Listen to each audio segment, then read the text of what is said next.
Now I see somebody. Hi. Hi. Sorry about the technical difficulties. I don't know if Benjamin received my message, but the person in charge of our live stream didn't show up. We Oh, have okay. to contact her to let us into the broadcast, but seems to be working now. Let me message my team. Um,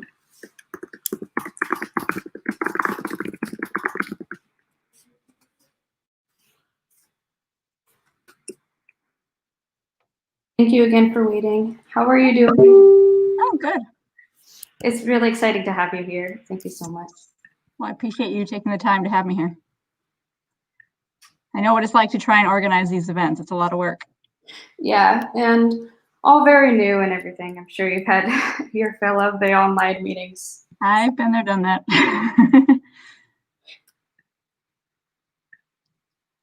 Great, yeah. And we are broadcasting this to our Facebook page, as you probably know. So I'm just going to make sure that the live stream's up and running there so people can tune in.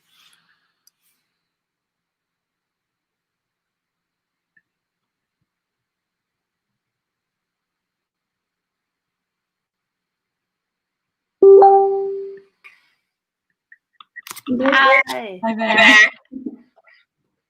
Awesome. All right. Sorry for that. And this is Christina. I introduced kind of over email. This is our actions lead. So yeah, I've been doing a lot of research and organizing for this event. And I'm Sam, hub coordinator. Great. So. Well, thank you for the work you guys are doing. It's certainly an important issue, so I appreciate all the stuff that you guys are doing to get the message out there and to get people engaged. Yes, thank you for your attention to sustainability and the environment in Wisconsin too. Yeah. Christina, do you know if the live stream's up on Facebook? Yeah, everything should be working. So awesome. Thank you so much for your troubleshooting. Yeah, let's get started. Absolutely. Yeah. So welcome everybody who is watching the live stream right now. Feel free to drop a hello in the chat. This is a virtual town hall, so if you have questions for Rep Stup, absolutely message them to us on Facebook or on YouTube. Yeah, and Christina, you can take it away. Yeah, all right. So before we begin, we first want to acknowledge the land that we are occupying by living and going to school in Appleton. So Appleton is located on the ancestral homelands of the Menominee Nation. Currently, there are 11 federally recognized Native American sovereign nations in Wisconsin. We acknowledge these indigenous communities who have stewarded this land throughout the generations and pay respect to their elders past and present. If you are elsewhere in the country because of the pandemic or just want to learn about the tribe's land you're currently on, you can look at the link that our friends will be dropping in the chat.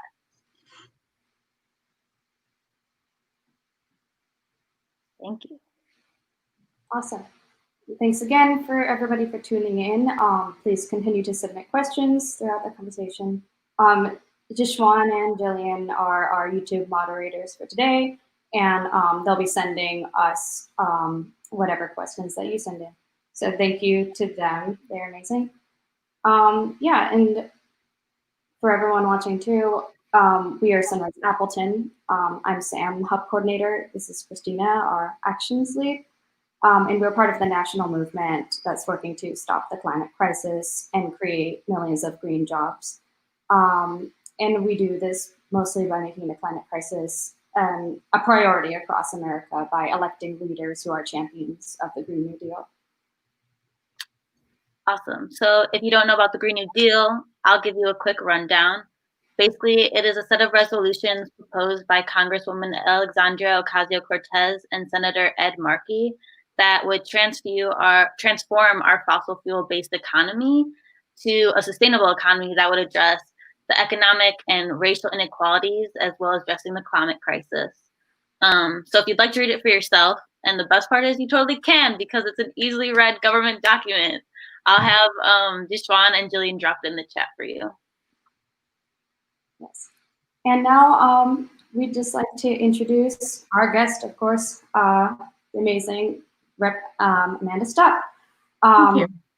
Yeah, and as we're fighting for Black Lives Matter right now, obviously, we're fighting to abolish the police and ICE, to cancel rent during the pandemic.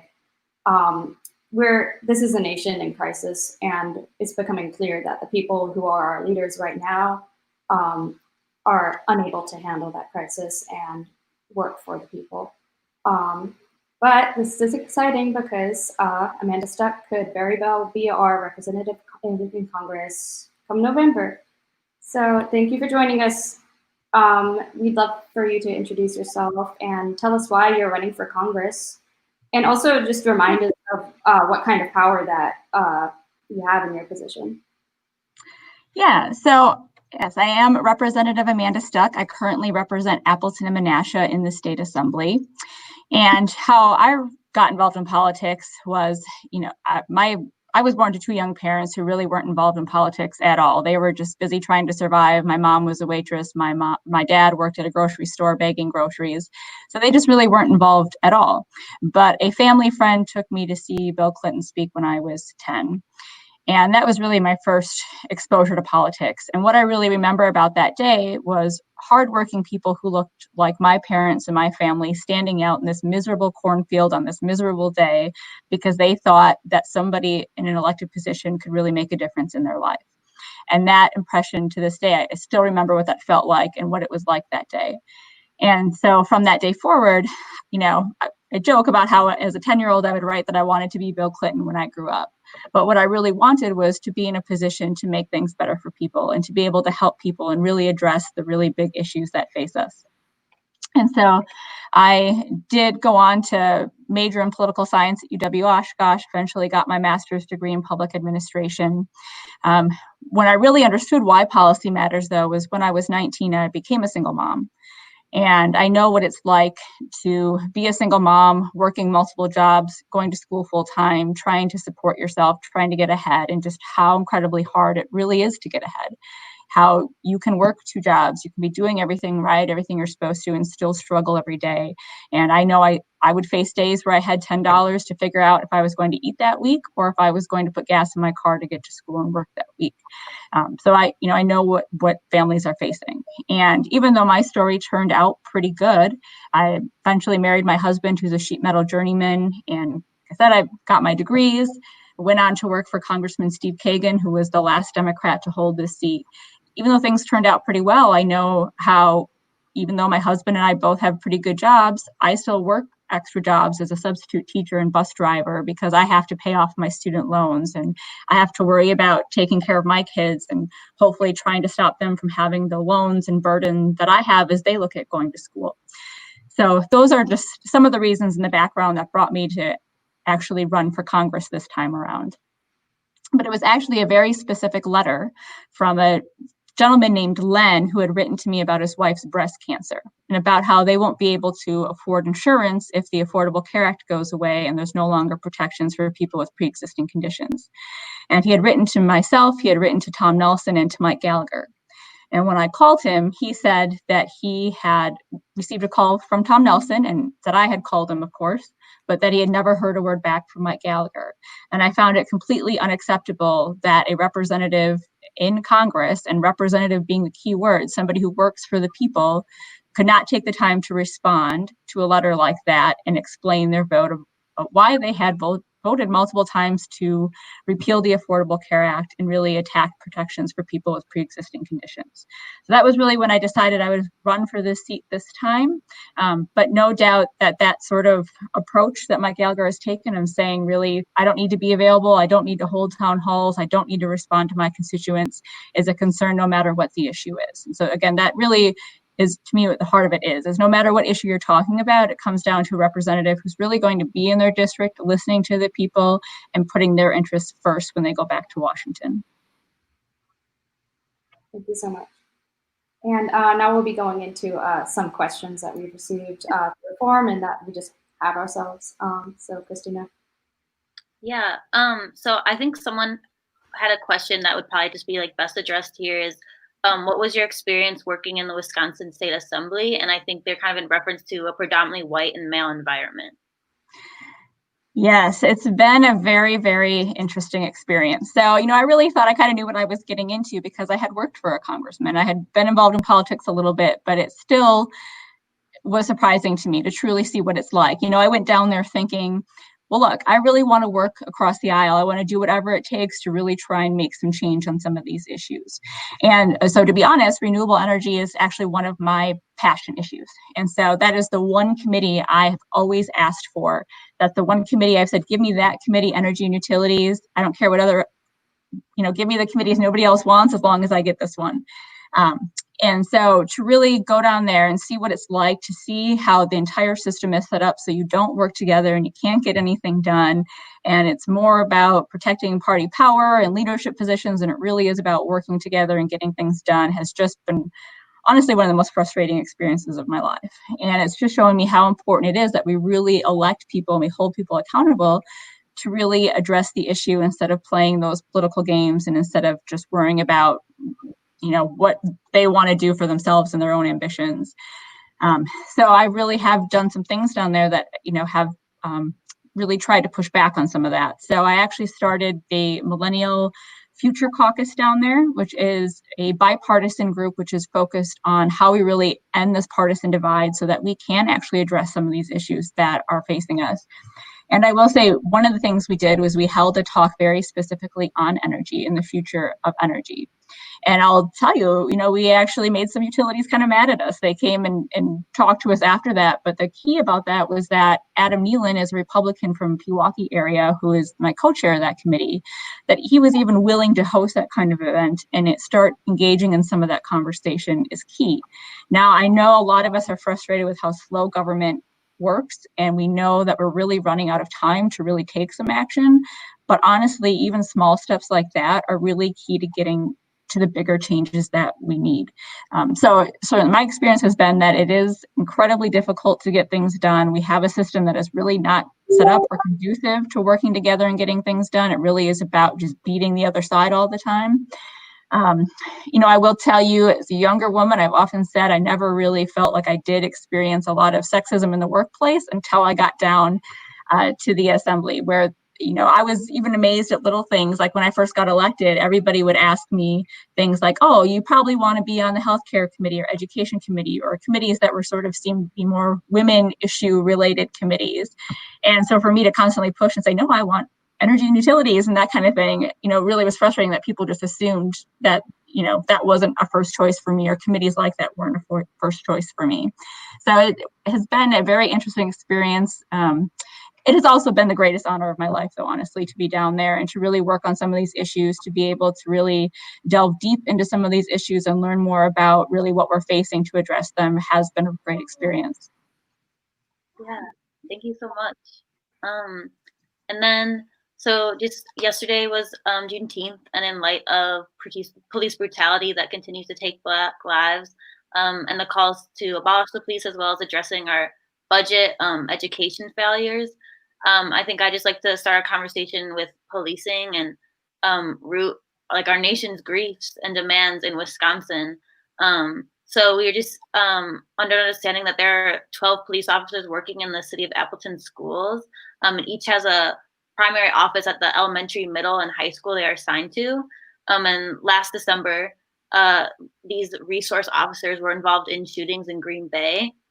And kind of like following those articles that were covering the school board meetings following that, the Green Bay police chief, Andrew Smith, said that the force that they use is not any different in schools than it is on the streets. And the Green Bay school board, Christina Shelton, kind of supports removing these resource officers from the Green Bay schools.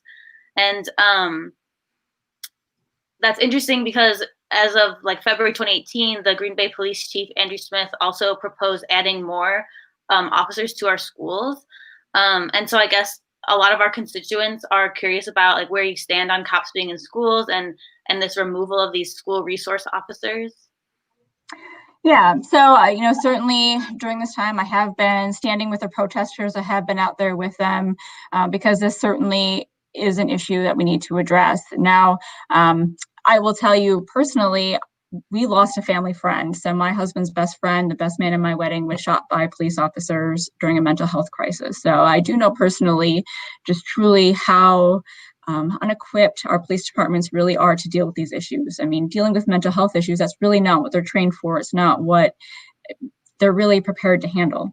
And so we do really need to look at taking money away from these systems that aren't addressing these issues correctly and putting them where they can be used better. So especially when it comes to schools, especially when we see kids struggling or needing help, what they really don't need is police force. What they need are counselors. We know in our schools are so underfunded that counselors have caseloads of hundreds of kids, which they cannot possibly honestly be helping all these kids when they are so overloaded.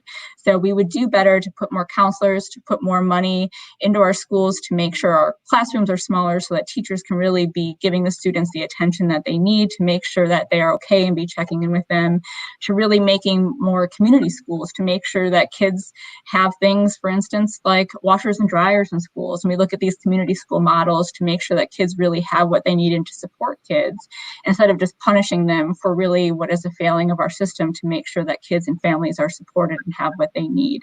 So I certainly do support taking police out and reducing that presence and really filling it with social workers and social services that really truly address the issue. That's awesome. Thank you. And on that subject, actually, I had a question because this was in the news last week, of course, that Mike Gallagher has called defunding the police just not a serious position. But you were actually in the news last week saying the opposite and saying what you described here. And so I'm curious because there are 4 police reform bills in state assembly right now. And there's the possibility of Governor Tony Evers calling for a special session to vote on these before next year. I'm curious first, like, what are you doing to see that vote happen sooner? And then in long term, specific plans you have regarding having increasing student counselor ratio and providing resources for people with mental health issues before these encounters happen. Yeah. So I've said I'm very supportive of the package of bills that are out there and then the additional bills that Governor Evers announced recently, that I would certainly support those and vote for those. We have been publicly, like you mentioned, I've been in the news calling for us to take these up, to support these bills. Truthfully, as a legislator, all we can really do is talk about them, encourage people to contact legislators who maybe aren't in my district to let us bring this up for a vote. And so we're doing that, pushing for that as much as we can. Realistically, the only person who can actually make these come up for a vote is Robin Vos, as the Speaker of the Assembly. And so we will continue to put pressure on him, stand with the governor as he has called for us to take up these bills. But as individual legislators, unfortunately, we don't have the power to force a vote or to bring these up. But certainly we will continue to call for that. Certainly, if we get a chance to vote for them, I will support them. And I would continue to do that at the federal level. When you talk about how do we actually make sure we address things like mental health and school counselors, a lot of it comes down to priorities in our budgets. So a lot of times people talk about how we don't have money for these things. Well, we certainly do. We're just spending that money incorrectly. So for instance, I was very vocal against Foxconn and giving any money to a corporation that makes millions of dollars and doesn't need our money. So there's no reason we should be giving money to companies when we don't have enough counselors in our schools. So it's really just about priorities and making sure that we're putting our money in the right place.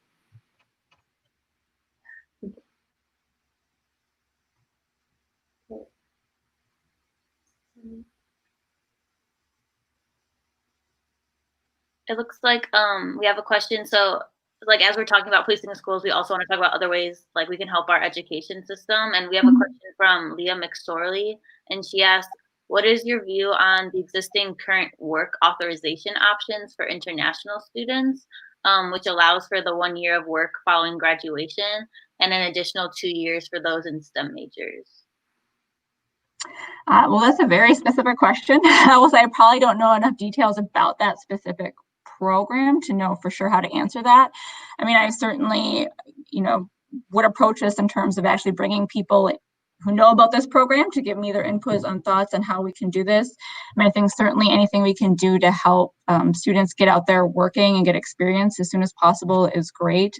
Certainly because we know our businesses need folks and because people need to be working. When we're asking people a lot of times to intern or work for free instead of actually getting a chance to get out there and work, unfortunately, no, it's not realistic for most people who need to be supporting themselves.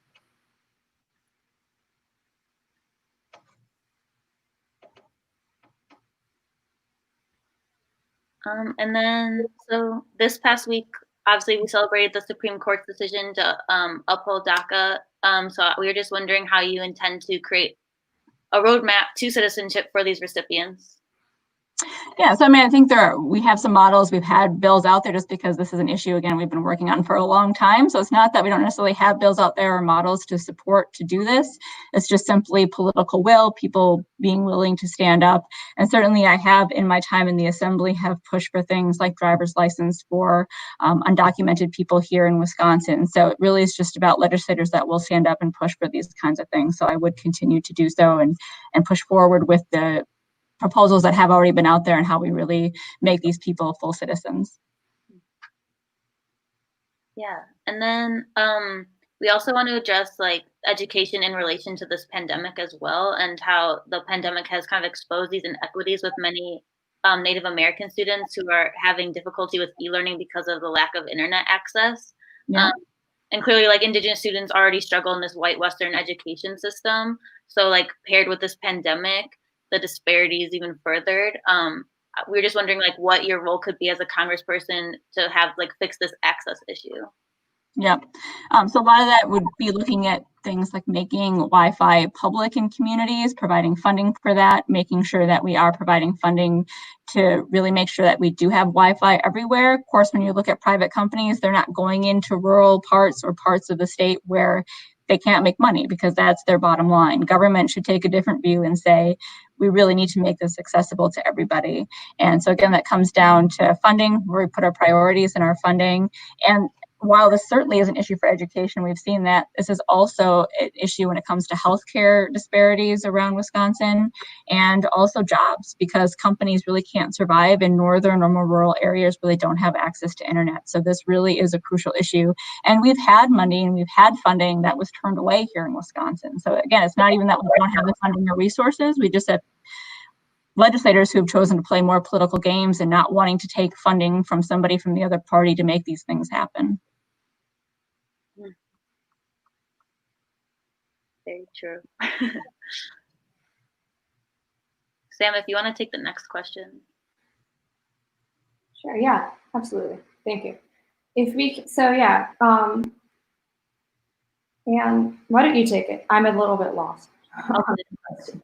So just like continuing down the road of talking about Indigenous people in Wisconsin, like clearly in the news, there's been a ton about the lack of aid that has been provided to Indigenous tribes during this pandemic. And that's definitely Wisconsin included.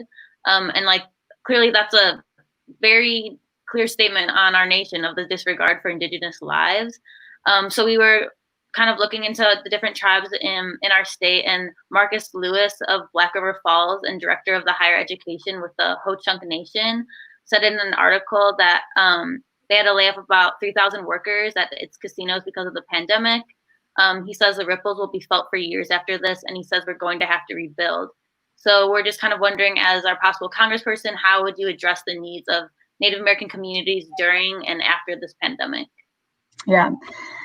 So again, one of the biggest things is to show up and listen, right? As a legislator, I can't assume I know the best way. I really need to bring tribal leaders in to hear from them about how we can best assist them, especially considering that tribal governments are sovereign governments. So, we don't control them. It really is a government to government relationship. So it's really figuring out how we can work together to best serve tribal members. And so one of the first things I did when I decided to run was I reached out to the tribes and met with tribal members to hear from them about what they wanted from the next representative in Congress. And, I've had tribal members reach out to me. I actually wrote a bill about murdered and missing Indigenous women because I had tribal members reach out to me. So it's really about listening to the tribal members and saying, what do you need? You need to tell us what you want instead of me deciding for you what I think you need. But certainly a lot of it, again, comes down to funding. Right now, we know through the stimulus bill that was passed in regards to coronavirus, there are millions of dollars that are being held back from the tribes right now over a squabble that really shouldn't be happening, because the tribes do need that money. It should be released. So again, we need representatives who are going to push and not just sit back and watch it happen, but really be involved to make sure that funding like this isn't withheld from tribes when they need it most. And again, this will be something, this pandemic is not something we are just going to get over. This is going to be with everybody for a long time. So we need somebody who's really committed to listening, to watching as things happen, because this will continue to happen as cases fall and rise, and we watch this play out over time. Things will continually change, and we need representatives who will be responsive quickly to the needs of their community.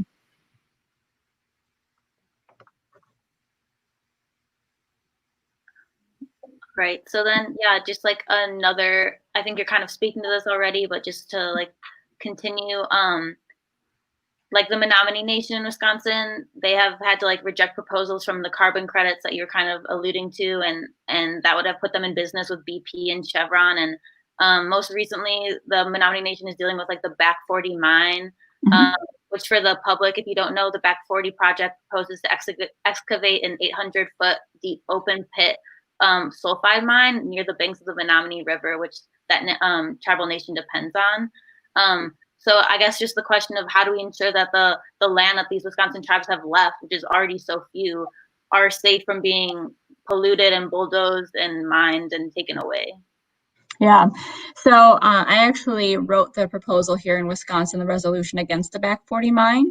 And again, a lot of that was showing up at events with tribal members to hear from them about what they wanted to see, about what we could do.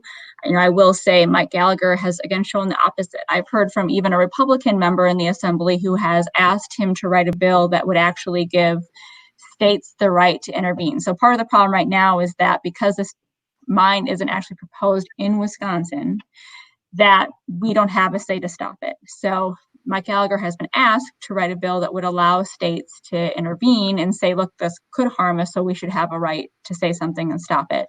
And he has been unwilling to do so. So it really is about looking at those solutions and working on them, and not just blowing it off, not just showing up for a photo op saying I support this, but about actually doing something.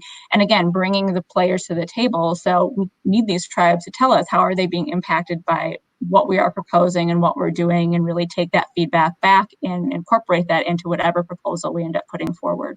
100%. Awesome. Now let's talk about voter suppression that lives in our state and ways that we can address that. Wisconsin's April 7th, 2020 primary, obviously held during COVID. It was, a mess. But to read us in some facts about this, an NYT article reported that in Wisconsin, at least 9,000 absentee ballots requested by voters were never sent. And others were recorded as sent but weren't received. Even when voters did return their completed ballots in the mail, thousands were postmarked too late to count. So how do you hope the November election can handle the absentee ballots and in-person voting during COVID in comparison to the primary? Yeah, so this really brings up our entire election system, how it really could be so much better, and how it really could be brought up to date to make it easier for everybody to access. So part of the problem with April 7th was just, again, the political games. This just goes to show how this divisiveness right now ends up hurting the people here, because it all becomes a game about power instead of really what's best for people. So a lot of what we saw in terms of the ballots and what's happened with the ballots was that people were confused, because every day the news was changing about what was happening with the election, and was it going to be postponed, wasn't it? And so people were really confused about what's happening, and the last minute were scrambling to get ballots in, or confused about what the Supreme Court had ruled in terms of what they needed for witnesses. So a lot of it was just sort of that process and how it was done that led to so many issues. What we know is right now with the Elections Commission that will be sending out the ballot requests, those will be done in a timely fashion. They will be sent out to all registered voters, so the process should be much better this time around. I think the biggest thing will be the education to remind people about what they need to get in, when they need to get it in, what the deadlines are once they get that ballot request form. But it goes to show that truly there are ways we could do this better. We could mail ballots all the time in every election to make sure that it is easier for everybody to participate and safer, because certainly this won't be probably the last pandemic or the last health crisis that would prevent people from needing to be able to vote in some other way than in person. Certainly when it comes to things like voter registration, there are other models in other countries where people are automatically registered. They don't have to have a barrier of trying to register. There are so many ways we can do this better and really make sure people vote. And that really should be the goal about people voting. Even if they're going to vote against me, quite frankly, that's their vote and they should be able to use it. And we should be doing everything we can to increase the vote, not stop the vote. Absolutely, yeah. And on that, like, as the pandemic is certainly continuing and adaptations are being made voting wise, the political games are continuing too, of course. So how have you heard a little bit of it just there? But what's your experience been talking to voters about the issue of staying safe during COVID, absentee ballots, when there's so much information and mixed opinions about this? I mean, honestly, I think the only mixed opinions are truly by the elected officials that are fighting about it. Because when I talk to voters, I think most people agree that they don't have a problem voting by mail. I mean, I think we see some of the talking points trickling down into the mainstream debate amongst the general population, right? Or they're saying, well, what about the fraud and that? But I think for the most part, most people feel pretty safe actually mailing in their ballot, especially if they've done it before. So I think in general, the consensus is people actually do like voting by mail and they trust their local government to do it correctly. And they trust that there probably isn't a lot of fraud in their own city and their own community. So again, I think really the divisiveness is really just in politics, because if you even look at the Elections Commission that voted on this, they all agreed that this is something that we should do, Republicans and Democrats. So the divide truly is only when it comes to the political leaders that are being driven by their leadership to fight about this. So truly what I hear on the ground is most people agree that this is what we need to do. Great. Thank you for clarifying that. And then move on, nearly 46,000 people in Wisconsin were no longer in prison as of April 2020, according to the state's Department of Corrections, but they still can't vote because they're under supervision. A Columbia University study found that by the end of 2017, 1 in 8 Black men in Wisconsin were under supervision. That's more than 5 times the rate for white men. So what can you do about the disenfranchisement of our incarcerated population and those on supervision who are disproportionately Black and poor? Yeah, so a lot of this comes down to a conversation we had about policing, right? Because that's a lot of times where it starts. I mean, truly, honestly, we know it starts even in our public schools where the outcomes for our students of color are not as good as our white students. And so we really do have a pipeline that drives students from K through 12 into our prison system. And we need to address that by, first of all, again, putting more of that funding into our schools, create a better system for funding where our poor districts aren't getting less than our rich districts in terms of funding for their schools. So it really starts there to make sure every kid can get the quality education and get the environment they need to thrive. And then that really goes all the way back into our discussion then about policing and how we need to address that so that we don't have a system that is, quite frankly, racist, and that we aren't putting people in prison for nonviolent offenses, and that we are really addressing our system and keeping people out of prison as much as possible and really only putting them in there for the very worst cases, and looking at things like crimeless revocation so that if somebody is out and they get put back in jail over technical issues or things that they really shouldn't be back in jail for, that continue to drive up that population and cause that problem. So it starts with being honest about the problem and addressing the issue, and then really looking at how we address the entire system to keep from even having people in prison in the first place. Exactly, thank you. And then on the issue again, so regarding voter education, to making sure that everybody's voice is heard right now, for students living away from home, I've experienced this myself.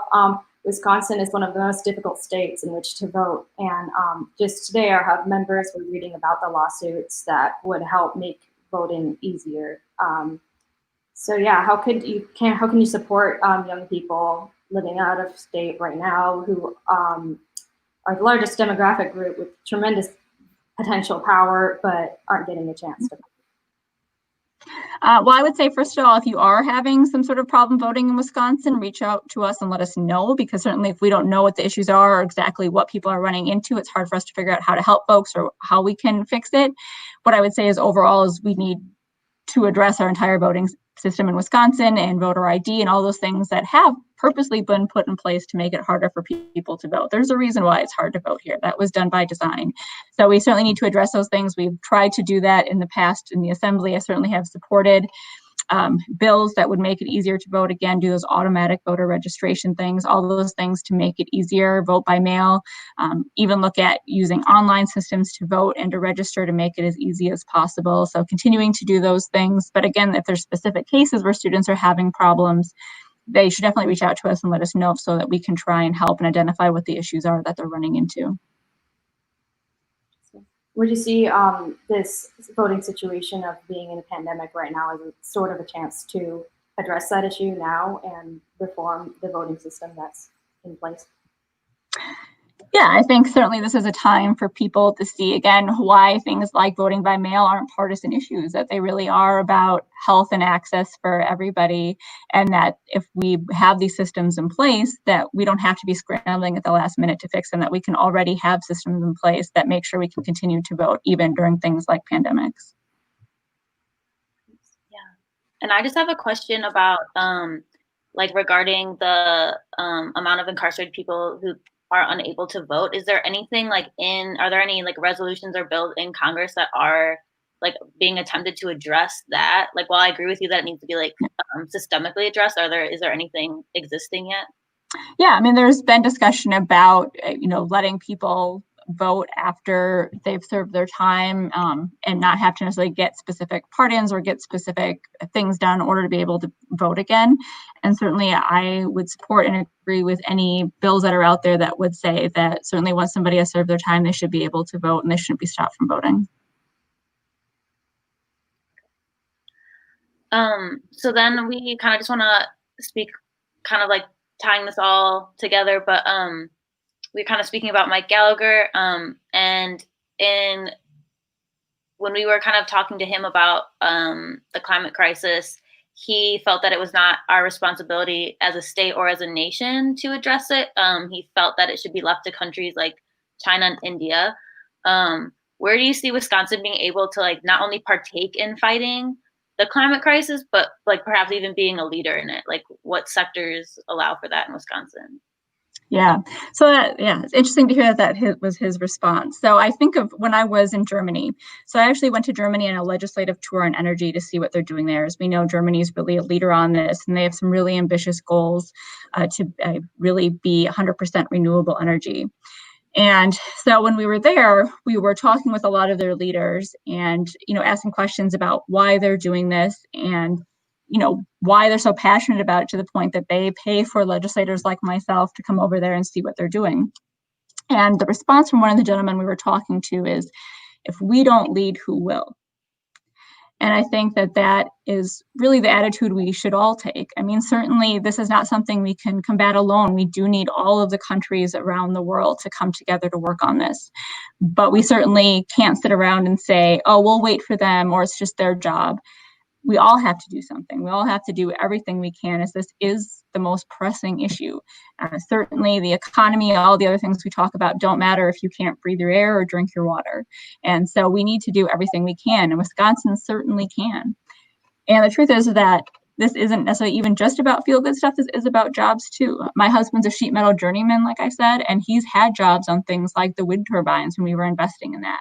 I have sat and talked to business men who have said, look, I would be doing renewable energy projects here. I would be bringing business and creating jobs here if your state was more welcoming to renewable energy. So there's all kinds of reasons why we should be doing this and leading on this. But of course we have a role, because everybody has a role and a responsibility to do something. Yeah, definitely. Oh yeah. Sam, you can take the next. Awesome, yeah. So yeah, I had a couple of questions regarding farming in Wisconsin, and specifically regarding solar energy industry in Wisconsin, as well as organic farming. So for starters, you've talked a lot about supporting solar energy projects in Wisconsin, and right now there are a few large ones like the Badger Hollow solar farm, but that's been interrupted by COVID-19. But it's expected to draw about 200 workers from the country. The utilities say that won't be possible with current business and travel restrictions designed to slow the spread of the virus. And the company could power about 77,000 homes. So I'm wondering if you've done anything to support Badger Hollow and other solar farms right now that are dealing with this crisis. Yeah, I mean, well, I certainly support them. There is not necessarily anything specifically legislatively other than we could be putting forward incentives. We could be making it easier to do these sort of projects, even though they are moving forward. Again, Wisconsin really is a state that is not very welcoming. We don't do as much as other states do in terms of incentives and making it easy to put these projects forward. But the reason why they continue to move forward anyway, and I've sat and talked to utilities about this, is utilities say we do that because this is what our customers want. So the truth is we see change even outside of the legislative process because people demand it. And so we don't always have to wait for legislators to do something. As consumers, if we demand it, and our behavior and how we purchase things and how we interact with our dollars can still drive change. And it is, because these projects are happening because utilities do know that fossil fuels are dead and that really is the future, and that's what their customers want. Now, certainly if we as legislators could speed things up, we could increase the renewable portfolio standard, we could do all kinds of things to further these projects along. We could make it easier for consumers to sell their energy back onto the grid. Right now, again, we've given utilities so much power over that you really don't get as much back as consumers probably should for selling that. So there's lots of things we could do legislatively. Those things I have supported in my time in the assembly through different pieces of legislation. But again, some of these projects are moving forward even without any of that, simply because consumers are demanding it. Right. And on organic farming, just to give people some background, organic agriculture doesn't only increase the availability of healthy foods locally, it also improves income for farmers, creates new jobs for rural workers, and stimulates rural economies through associated job creation in farming and retail sectors. And less pesticide also means reduction of greenhouse gas emissions and pesticide runoff into water. So instead of supporting subsidies that prioritize mega farms, one thing that representatives can do is support public investment, supply management, and parity policies that prioritize equity and assistance for organic farms in Wisconsin. So yeah, I just wanted to hear your take on that and what plans you have regarding organic farming.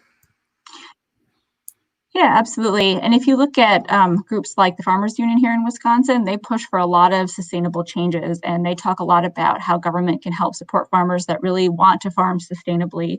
And again, there are things we can do, and it's really about how we incentivize these farmers. And right now, again, the incentives aren't necessarily to do sustainable farming, even though we know that there are easy ways to do it, as long as we support and again incentivize farmers to do these things like cover crops and things that help our water. So that, again, it's not that we don't know what to do, it's just simply that we're not putting the money behind really incentivizing those things, but we are incentivizing the bad practices and the big guys that really aren't doing this. And so it's simply about changing who we're incentivizing and who we're giving those dollars to, and supporting the proposals like those that are coming out of the Farmers Union, which are the farmers themselves saying this is what we can do and this is how we can do it. And I guess related to this is just what if you've looked at the Green New Deal that Senator Alexandria Ocasio-Cortez have outlaid, what part of it would you be most motivated to push in Wisconsin, and could you champion that as a congressperson in Wisconsin? Yeah, absolutely. I mean, there's so much in there. It's a very big proposal, some very lofty goals. I mean, I think there are parts of all of it that we can do here and should be championing. I think obviously the push to get to as close as we can to 100% renewables is something we can absolutely do here. We can do that through a variety of means that we have available in Wisconsin, between hydroelectric, biomass. There's all kinds of things we can do to try and get there that would, again, be jobs here, but also help us to achieve that renewable energy goal. I think about transportation and how we really could move to a transportation system that is cleaner. That was one of the big things in Germany that they talked about, was that they actually had originally a goal for 2030, but part of the reason why they couldn't reach it was because of transportation. And so they really have a big focus on hydrogen cars now and transportation to try and achieve that goal. I think that's something we could easily do here, as we've even been having a lot of talk about, smart cars in Wisconsin, and what is that going to mean for transportation in the future. There are lots of opportunities for us to talk about that. So, there really isn't a part of it that we couldn't do, or that, Wisconsin couldn't be part of that bill. I would say, these aren't things that happen overnight. We do have to really consider the impact that this has on all types of people here in Wisconsin and bring them to the table again, and make sure that we're moving forward in a way that we bring people in instead of pushing people away so that we actually can't get it done. But all of it is possible and achievable. Definitely. We agree.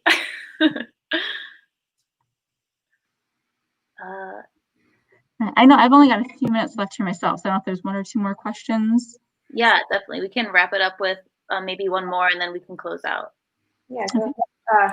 Christina, whichever ones you had left. All right. So it looks like people are just wondering, is your campaign mostly supported through grassroots support? What is your experience dealing with funding in government? That kind of thing. Yeah, so we actually did an analysis, and basically over half of our money comes from small donors. So that's people contributing less than a couple $100. The rest of it is from people who can do just a little bit more than a couple $100, because the truth is, those corporate PACs don't give to campaigns like mine. And so while we have gotten some PAC money from unions, we've got a lot of union support. The truth is, again, we're not going to get that corporate PAC money. So all of our money either has to come through people or through those PACs like union PACs and those smaller PACs that support campaigns like mine, where Mike Gallagher's support is overwhelmingly large corporate money. He really doesn't get a lot of money from individual people. It's large corporate dollars that he gets. And that's just the way it is, right? Corporations don't want to give to somebody who's saying, I'm going to come in and make sure that you don't get tax dollar handouts, so they aren't going to give to people like me. So that is really the challenge that we face, is competing with Mike Gallagher's money. But certainly we know we can, if we can get enough people to give even just a little bit, $10, $25, that those numbers do add up and we can compete with that kind of funding. Awesome. Well, now I think if you have any closing thoughts or things we did not cover ourselves yet, also maybe tell people where they can be seeing your name on the ballot, when, that kind of thing. Yeah, so I would encourage folks, follow us on Facebook. We also have a website, amandastuck.com, if people want to sign up to get more information or to be involved in the campaign somehow. We really can turn this district around. We really can make sure we have a representative who's watching out for us if everybody gets involved and really pays attention to these issues. One closing thought I will just leave you with is, I remember when I was 10 and I was reading about global warming and what was happening with our environment, and feeling so frustrated that the adults around me weren't doing something about it. How come they weren't worried? How come they weren't doing anything? And a few months ago, my son, who was 10 at the time, he's 11 now, wanted me to watch a video called 50 Minutes to Save the Earth, I think it's called. And it was all about the oceans and what's happening with plastic and the environment and the oceans. And he was so upset and just, Mom, why aren't we doing something about this? And, and I just feel that I know what that felt like at that age, and the fact that we still are having this conversation and we still aren't doing enough and taking this seriously enough is just beyond me. And it really is time that we elect people who are going to care about this, and not people like Mike Gallagher who are going to say it's a slap in the face, to honestly take this seriously. Great. Thank you so much, Amanda Stuck, for your time. We'll be sharing more information about voter registrations, polling places, in the YouTube chat, as well as your campaign website. That being said, thank you so much for, I know, again, with the technical difficulties at the beginning, for your time and your thoughts. All right. Take care. Thank you. Thank you. Take care, everyone.